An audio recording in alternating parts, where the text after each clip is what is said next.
안녕하세요. 네, 조리기능사 필기를 강의하는 강사 이서연입니다.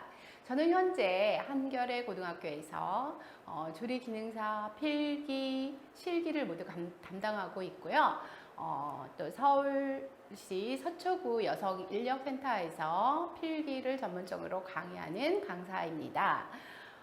먼저 이제 조리 기능사 식품위생 개론을 오늘 공부를 할 텐데요. 그거 하기 전에 조리 기능사가 어떤 건지 또 기능사 시험을 어떻게 보는 건지 거기에 대해서 잠깐 안내하고 강의를 시작하겠습니다.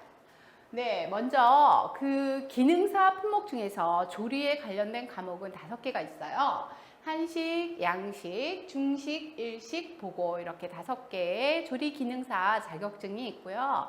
거기서 이제 조금 경력을 쌓는다던가 아니면 조리 관련 전문대 정도 나오시면 산업기사라는 시험을 볼 수 있습니다. 한식 산업기사, 중식 산업기사 이런 식으로 산업기사를 볼 수가 있고요. 여기서 또 경력을 쌓으면 가장 높은 단계인 기능장까지 시험을 볼 수가 있습니다. 그리고 조리 기능사 저희가 이제 시험 볼 거는 필기 공부할 거는 조리 기능사에 대해서 공부를 할 거고요. 먼저 조리 기능사 이론은 4가지 과목으로 시험을 진행을 합니다. 식품위생과 식품위생법규 그래서 15문제가 나오고요. 식품학, 조리원리 및 원가계산 여기서는 20문제가 나오고요. 또 공중보건 여기서 10문제 그렇게 해서 총 60문제가 나옵니다. 100점 만점에 60점 받으시면 합격하시고요. 총 60점 문제에서 36문제를 받으시면 합격을 합니다. 가장 그 조리 기능사가 이제 보통 지금 사지선다형 특징으로 보면 사지선다형 객관식이다 이렇게 나와 있어요. 그래서 객관식의 좋은 점은 뭔가요? 뭐 어떤 것을 외울 때 풀네임을 꼭 외우지 않아도 뭐 어떤 것이 있다 그러면 알 수 있는 게 가장 그 객관식의 장점이라고 할 수 있고요. 또 여러 문제가 짝짓기 문제 이렇게 나오면 또 정확하게 알지 못하면 집어내지 못하는 어려움도 있습니다. 그래서 그 필기 합격률을 보면요. 한국산업인력공단에서 나온 통계적으로 보면 한 45%라고 볼 수가 있어요. 그렇게 본다면 10명이 보시면 5명이 안 된다는 거죠. 4.5명 정도가 합격한다는 거니까 그 통계 자료를 보면 열심히 하지 않으면 합격하기가 힘들다 이렇게 보시면 돼요. 시험을 보실 때는 큐넷이나 한국기술검정원 홈페이지로 들어가셔서요. 상시 시험 접수를 누르시면 회원 가입을 하라는 안내가 나옵니다. 그래서 회원 가입을 하고 사진을 등록한 상태에서 접수를 하고요. 시험은 예전에는 지필로가 종이하고 이렇게 그 OMR 카드 그런 걸로 했는데 지금은 다 CTV 방식, 즉 컴퓨터로 테스트하는 방식으로 바뀌었어요. 그래서 컴퓨터에서 선택하는 거 그런 거를 좀 연습해 갖고 가시면 조금 더 유리하지 않을까 이렇게 생각을 합니다. 이렇게 안내 말씀드렸고요. 한식 조리 기능사를 따고 싶으면 필기시험 접수할 때 한식 기능사 필기 이렇게 그 자기가 따고 싶은 자격증을 선택하셔서 필기도 그렇게 접수하셔야지 만약에 한식을 따고 싶은데 중식 조리사 필기를 땄으면 한식 시험을 볼 수가 없어요. 그러니까 요 점만 좀 유의하셔서 접수하실 때 접수를 잘 하시면 되겠습니다. 그러면 이제 식품위생개론 강의를 시작하겠습니다. 식품위생개론, 네, 식품위생에 대해서 말하는 거예요.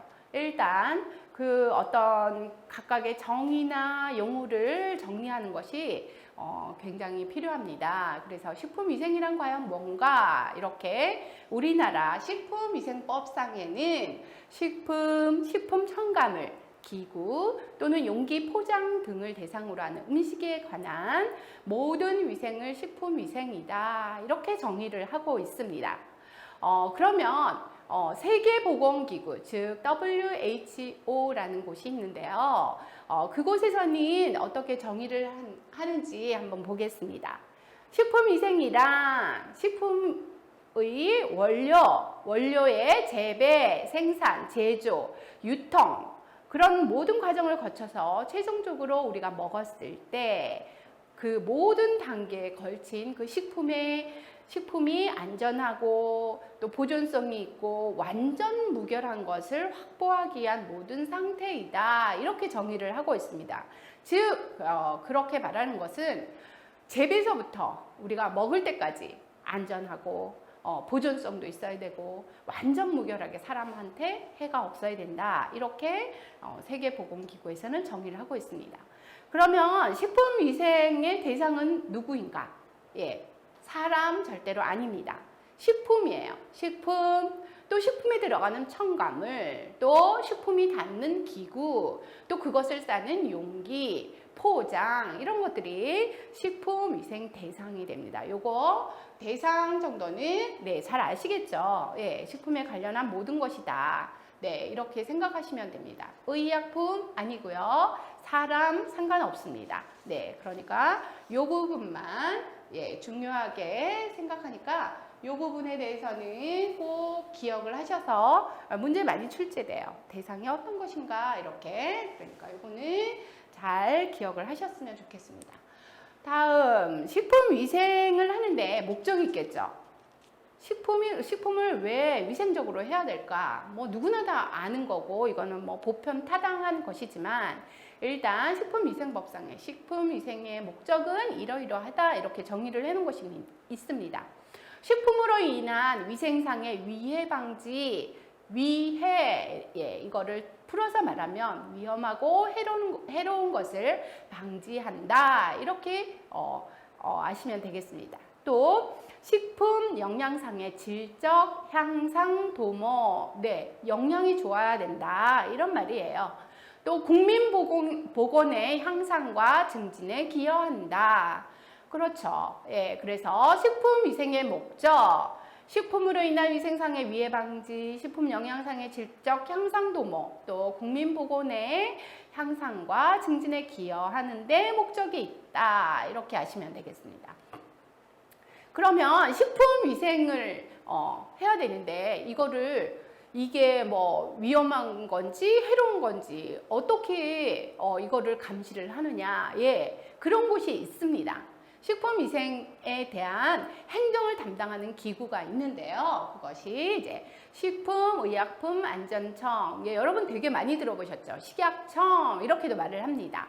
네, 또 시군구청 위생과, 예, 위생과에 식품위생감시원을 두게 되어 있습니다. 이제 식품위생법규에서 식품위생감시원의 직무 그렇게 해서 또 나올 겁니다. 아무튼 네, 식품위생에 관한 행정 가장 중요하게 그것을 행정을 담당하는 곳이 어디냐? 그러면 식약청이다. 식품의약품안전청이다. 이렇게 알고 계시면 됩니다.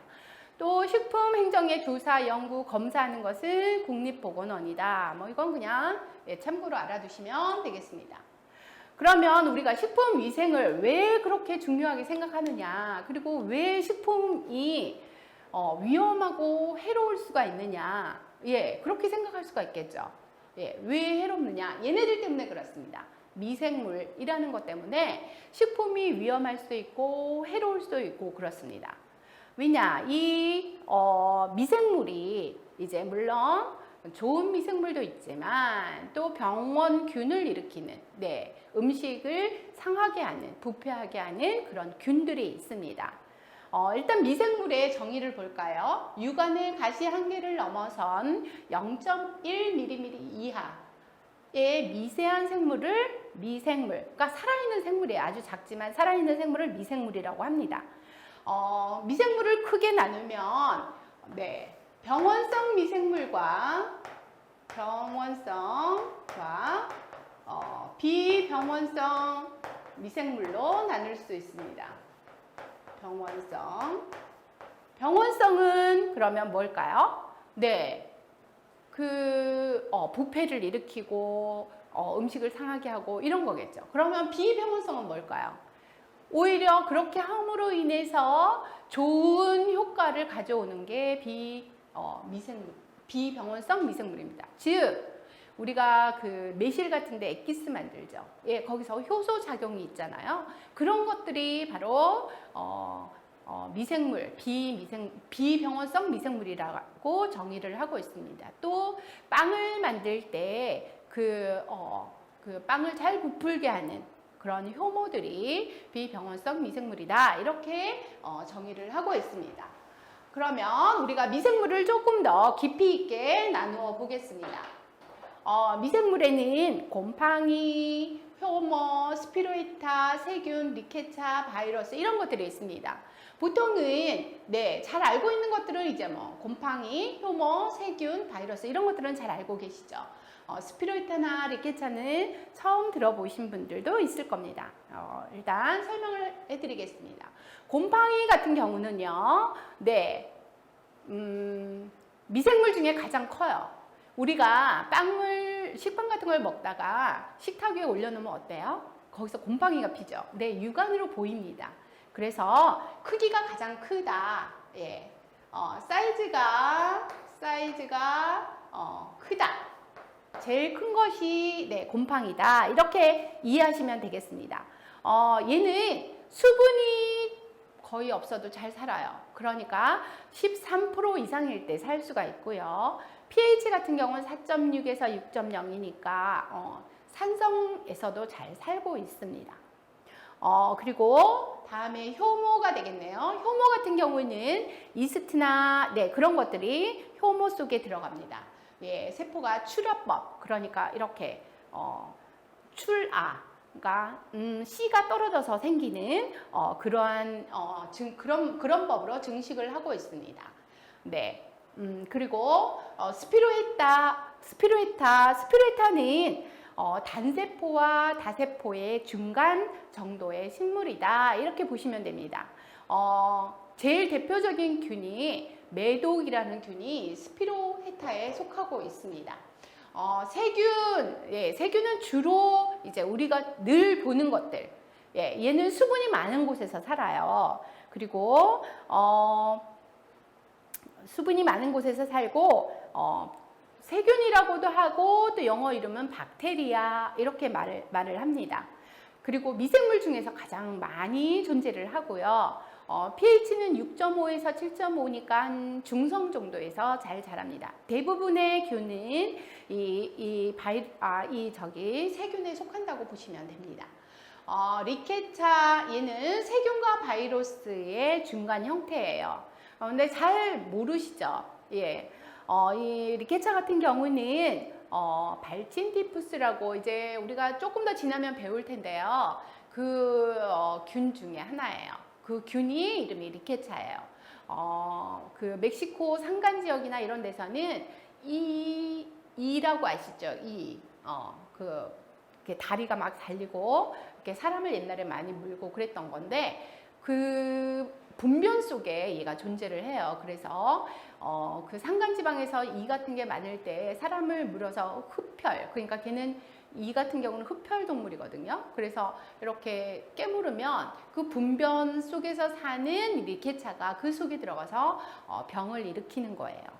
그래서 리케차가 있다. 그리고 요즘 바이러스에 대해서 굉장히 많이 아실 텐데요. 그 다음에 가장 작은 사이즈의 바이러스가 있습니다. 바이러스 같은 경우는 너무너무 작아서 세균 여과기도 통과해요. 대표적인 것이 이제 인플루엔자 또 에볼라 그런 것들이 있고 이번에 막 굉장히 문제를 일으켰던 메르스도 이 바이러스에 속합니다. 바이러스는 자기 혼자 살 수가 없어요. 그래서 꼭 이렇게 다른 사람들, 다른 동물들 그런데 거해야 살 수 있는 그러한 균이라고 보시면 됩니다. 균의 크기를 보면 위에서 말했듯이 곰팡이가 눈으로 보이니까 가장 크고요. 그 다음에 효모입니다. 효모하고 세균 사이에 스피로헤타가 들어갔고요. 세균하고 바이러스 사이에 리케차가 들어갑니다. 요거 시험에 가끔 나와요. 그래서 균의 크기가 어떤 것이 가장 큰가, 뭐 가장 작은가 그렇게 물어볼 때가 있습니다. 그래서 기억하시고요. 미생물에는 어떤 조건이 있어야 살 수가 있어요. 그냥 살 수는 없어요. 그래서 미생물이지만 그 미생물로 그 식품에 그 유해를 일으키지만 그 조건을 우리가 없게 만들면 적을 알고 나를 알면 백전백승이라고 하잖아요. 그래서 미생물을 잘 아는 것이 중요합니다. 그래서 우리가 그 식품에 자라는 미생물에 대해서 조금 더 깊이 있게 배워볼 겁니다. 미생물은 먼저 영양소, 온도, 수분, pH, 산소 이런 것들이 있어야 살 수가 있어요. 먼저 영양 성분이 없으면 미생물이 있어도 살 수가 없겠죠. 영양이 없는데 어떻게 살아요, 그죠? 그리고 수분도 있어야 합니다. 가장 그 수분을 많이 필요로 하는 것이 세균입니다. 가장 조금 필요로 하는 것이 곰팡이입니다. 곰팡이는 13% 이하에선 생육이 억제되고 있지만 조금만 더 13% 이상, 14, 15 이 정도 되면 그곳에서도 살 수 있습니다. 그래서 쌀 같은 데도 곰팡이가 잘 자랄 수 있는 것이 수분량이 그렇게 많지 않아도 잘 살 수 있어서 그렇습니다. 다음 pH, 수소 이온 농도를 하는데요. 요거는 조금 설명을 하고 넘어가겠습니다. pH라고 이것은 수소이온 농도인데 수소이온 농도는 1부터 14까지 있습니다. 7이 중성이고요. 이쪽으로 가면 산성, 이쪽으로 가면 알칼리성이라고 보시면 됩니다. 산성의 대표적인 것이 식초 또는 위에서 존재하는 위산, 강합니다. 한 pH 3, 그 정도, pH 3 이 정도가 위산이라고 합니다. 그래서 음식물도 다 녹일 수 있고 부실 수 있다고 해요. 그리고 그 위로 올라가면 알칼리성인데 비누 같은 것이 알칼리성, 알칼리성 이렇게 알고 있으면 됩니다. pH는 이런 거고요. 곰팡이나 효모 같은 경우는 약산성에서 아주 잘 자라고요. 세균 같은 경우는 중성이나 알칼리성에서 잘 자란다. 이 정도만 그냥 이해하시고 넘어가시면 됩니다. 산소 같은 경우는요. 미생물은 산소를 필요로 하는 경우도 있고 산소가 필요 없는 경우도 있어요. 호기성균 요거는 산소를 너무너무 좋아하는 균이고요. 혐기성균 이거는 산소를 혐오한다는 얘기예요. 정말 싫어하는 균이에요.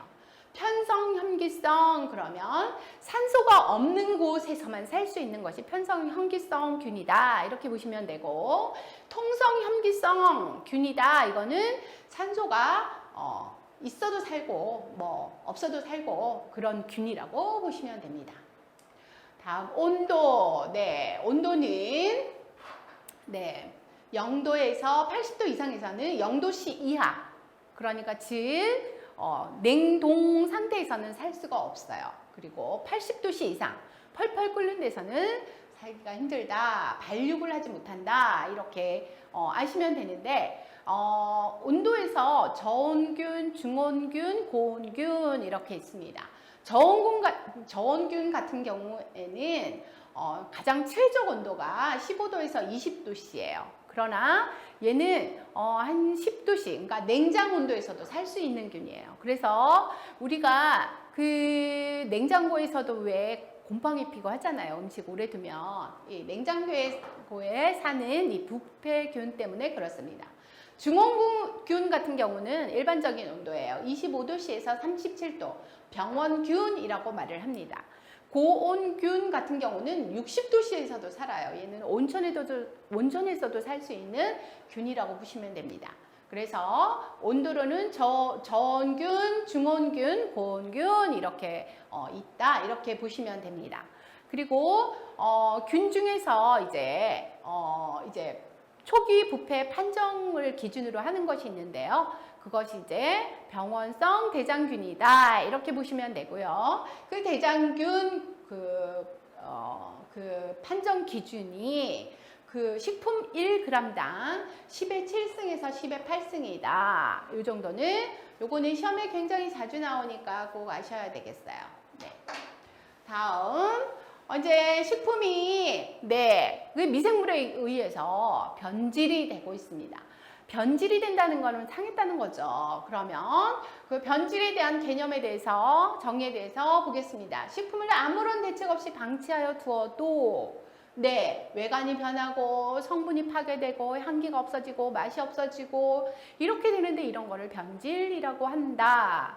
그런데 이 변질에는 그냥 변하는 게 아니에요. 각각의 식품에 여러 가지 있잖아요. 단백질도 있고 탄수화물도 있고 지방도 있고 여러 가지 것들이 있는데 이런 것들을 조금 더 깊이 알아보면 부패, 변패, 산패, 발효, 후란 이렇게 변하는 것마다 영양소에 따라서 이름이 붙여져 있습니다. 부패하면 단백질 식품이 변질되는 거야. 식품 중에서 단백질이 들어있는 식품, 그것이 미생물에 의해서 특히 부패 같은 경우는 혐기성균에 의해서 변하게 되는데요.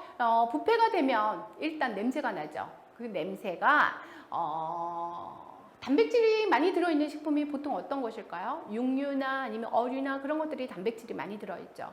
그러면 어때요? 냄새가 되게 많이 나죠.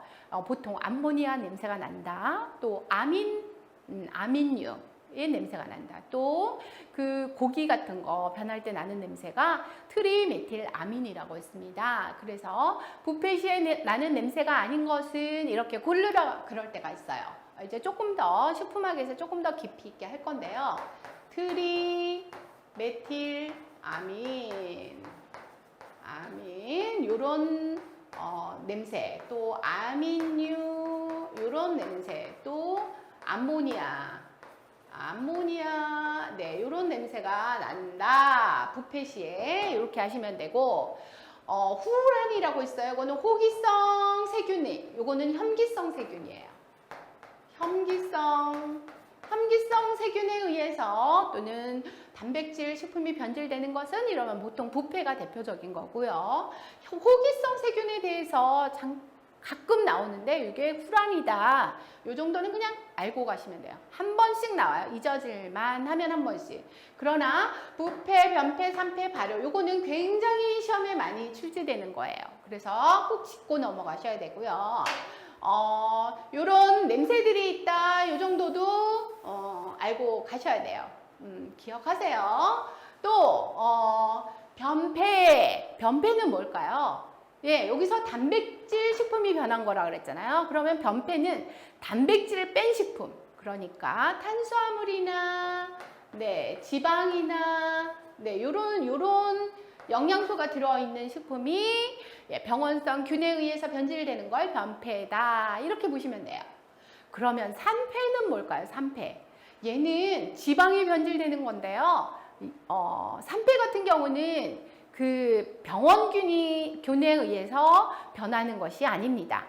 산패 같은 경우는 산소나 빛이나 금속에 의해서 지방이 변질되는 것을 산패라고 합니다. 이거 기억하셔야 돼요. 발효, 아까 병원성, 비병원성 아까 말씀드렸을 때 이거는 비병원성에 해당되는 거겠죠. 탄수화물이 미생물에 의해서 유기산과 알코올로 생성이 돼요. 보통 발효를 하는 것이 뭐가 있을까요? 술 내리는 것도 발효에 의한 거고요. 된장이나 고추장이나 그런 것도 발효에 의한 거고요. 또 매실액, 오미자 그런 것들도 이 발효에 의해서 일어나는 현상이다. 이렇게 보시면 됩니다. 그러면 우리가 그 변질을 막을 수 있는 방법이 있는데 그게 이제 보존법이에요. 그러니까 이 보존법을 할 때는 미생물이 살지 못하게 우리가 막아야 되겠다. 이런 취지로 보시면 돼요. 제일 처음에 건조법, 수분을 15% 이하 또는 13% 이하로 수분을 없애주면 세균이 자랄 수가 없다. 예, 그래서 그걸 건전법이라고 하고요. 냉동 냉장법, 이건 냉장고에 들어가는 거죠. 저장법이라 그래서 예전에 이렇게 굴 밑에 땅 속에다 파묻는 거, 감자나 무나 이런 것들, 예, 10도씨 이하에서 저장법, 냉장법은 지금 냉장고, 예, 0도씨에서 4도씨, 또 냉동법은 영하 40도씨 이하에서 급속 동결해서 영하 20도씨에서 보관을 한다. 이렇게 보시면 되겠습니다. 또 가열 살균법이 있는데요. 이건 끓이는 거죠, 그죠? 끓이면서 그 병원균을 죽이는 거예요. 일단 볼게요. 저온 살균법, 네, LTLT법이라는데 요즘은 다 이거 써져 있어요. 그래서 저온 살균법은 60도에서 65도의 온도에서 30분간, 저온이니까 어때? 좀 많이 끓여야 되겠죠. 그래서 30분간 끓이면 이것이 저온 살균법이다. 대표적인 것이 네, 파스텔 우유가 저온 살균법이다. 예, 이렇게 보시면 되고요. 고온 단시간 살균법, 이거는 조금 온도가 조금 높겠죠. 고온에 단시간 15초간 가열 살균하는 것이고요. 초고온 순간은 네, 130도에서 140도 굉장히 높죠. 그래서 1, 2초간 가열 살균하는 방식입니다. 그래서 우유 살균하는 법을 요 세 개로 보시면 돼요. 다음 중 우유를 살균하는 방법이 아닌 것, 이렇게 해서 나올 수 있어요. 저온 살균법, 고온 단시간 살균법, 초고온 순간 살균법. 요거 우유 살균하는 방법이다. 이렇게 알아두시면 되겠습니다. 고온 장시간 살균법, 이거는 고온에서 오랫동안, 네, 60분간 아주 오랫동안 살균하는 방법으로 통조림 살균에 이용된다. 이 정도는 알고 계셔야 돼요. 그래서 가열법 중에서 네, 우유 살균하는 방법, 네, 세 가지 알아두셔야 되고요. 고온 장시간 살균법은 통조림 살균하는 방법이다. 이것도 알아두셔야 돼요. 또 초음파 살균법, 이건 뭐 초음파로 단시간 처리하는 거다. 그냥 알아두시면 되고. 조사 살균법, 네, 조사는 뭘까요? 네, 방사선을 조사라고 합니다. 예, 방사선을 이용한 미생물 살균하는 방법이다. 그런데 뭐 보통 요즘 냉살균법이다. 예, 영하 2도에서 3도 그 정도에서 살균하는 것으로 보통 뭐 감자나 아니면 쌀이나 이런 것들을 조사 살균법으로 하는데 그닥 많이 나오진 않습니다. 시험에. 네. 다음은 발효 처리에 의한 것. 네. 세균이나 효모를 응용한 거는 치즈, 주류, 절임류 이런 것들이 있고 곰팡이를 응용한 거는 된장, 고추장 이런 것들이 있다. 또 화학적 처리에 의한 것, 네, 염장법, 네, 소금을 이용한 방식이라고 보시면 돼요. 소금 농도 10% 이상. 그래서 대표적인 것이 뭘까요? 뭐 젓갈류 아니면 뭐 염장이니까 뭐 굴비나 그런 것들이 여기에 들어간다고 보시면 됩니다. 담장법, 네, 담장법은 뭐예요? 설탕을 50% 이상 넣어서 예, 끓이는 거겠죠. 대표적인 것이 잼, 마멀레이드, 예, 그런 것들이 되겠습니다. 산저장, 이건 식초를 부어서 저장하는 방법이에요. 그거는 초산이나 젖산이나 구연산을 이용한 거로서 피클이나 뭐 그런 것들이 여기에 속한다고 보시면 됩니다. 화학물질을 첨가한다. 이거는 보존제나 방부제나 살균제나 이런 거를 응용해서 미생물이 자라지 못하게 한다. 이렇게 보시면 되겠습니다. 종합적 처리, 예, 훈연법, 이거는 예, 그 연기죠. 연기를 이용해서 하는 것으로 햄, 베이컨, 소세지 이런 것들이 있고 염건법, 예, 염장을 해서 건조하는 방법은 굴비 이런 것들이 있고 밀봉법, 네, 이거는 통조림, 레토르트, 그러니까 우리 3분 즉석 카레 이런 것들이 여기에 속한다고 보시면 됩니다. 다음으로 우리가 연습 문제를 좀 풀어볼게요. 이거 연습 문제를 풀어보시면서 조금 앞에 배운 것을 생각하면서 연습 문제를 푸시면 조금 더 도움이 되실 겁니다. 자, 우리나라의 식품위생법 등 식품위생 행정 업무를 담당하는 네, 기관은 네, 제가 말씀드렸죠. 뭘까요? 식약청, 줄여서 식품의약품 안전처 또는 안전청 이렇게 하시면 됩니다. 다음, 세균 번식이 잘 되는 식품과 가장 거리가 먼 것. 이거는 그 미생물의 생육 조건을 생각하시면 됩니다. 온도, 수분, 영양분, 산 어떤 걸까요? 산을 많이 한 식품. 예, 우리가 산을 많이 산으로 저장하는 식품이 있다고 했죠. 이거는 미생물이 거기에 살지 못하게 하기 위해서 그런 거니까 산을 많이 함유한 식품은 예, 미생물하고는 네, 미생물이 번식을 잘 하지를 못하겠죠. 예, 이렇게 시험 문제 풀시면 됩니다. 또 3번 한번 볼까요? 식품위생법상 식품위생의 대상은 네, 식품위생의 대상은 뭘까요?